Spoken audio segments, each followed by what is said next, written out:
ভালো কাজে বাঁধা বেশি, ভালো কাজে কষ্টও বেশি। কথা বলেন ঠিক কিনা? দুধের মতো শক্তিশালী পাওয়ারফুল খাবার তেমন নাই, কিন্তু দুধওয়ালার দুধ মানুষের ঘরে গিয়ে গিয়ে ভিক্ষুকের মতো ব্যস্ত হয়। মদের মধ্যে ক্ষতির কোনো অভাব নাই, দুনিয়াবিও ক্ষতি, আখেরাতেরও ক্ষতি, ব্রেনেরও ক্ষতি, শরীরেরও ক্ষতি, লিভারের ক্ষতি, ক্ষতি আর ক্ষতি।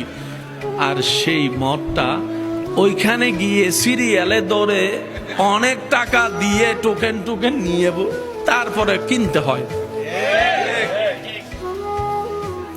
দুধ বিক্রি করতে গেলে 1000 বার জিজ্ঞেস করে পানি মিশাইছস মনে হয়। দুধের কেজি কত? 80 টাকা। 20 টাকা দিবিনি ক। আর মদের বেলায় বলে যে 200 ন 500 হইলে 500, 1000 হইলে 1000, 5000 হইলে 5000 দে, লক দে। তো যেখানে আমাদের অবস্থা এই জায়গায়, সেখানে জান্নাত আসা না স্বপ্ন দেখাও কল্পনার বাইরে হওয়া দরকার।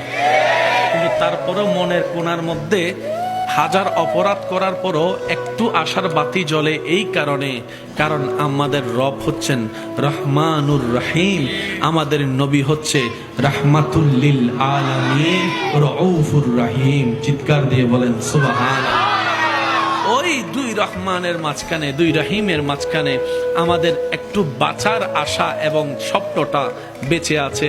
কারণ রবও আমাদের রহমতের দরিয়া। আল্লাহ সেই রব আবার আমাদের নবীকে রহমতের দরিয়া বানিয়ে দিয়েছেন, রহমতুল্লিল আলামিন। সেজন্য হয়তো ওই জান্নাত পাওয়ার স্বপ্নটা কিছুটা দেখার সাহস আপনি আমি করতে পারি। না হয় যোগ্যতা জান্নাতে যাওয়ার আপনারও নেই, আমারও নেই, আমাদের কারণেই।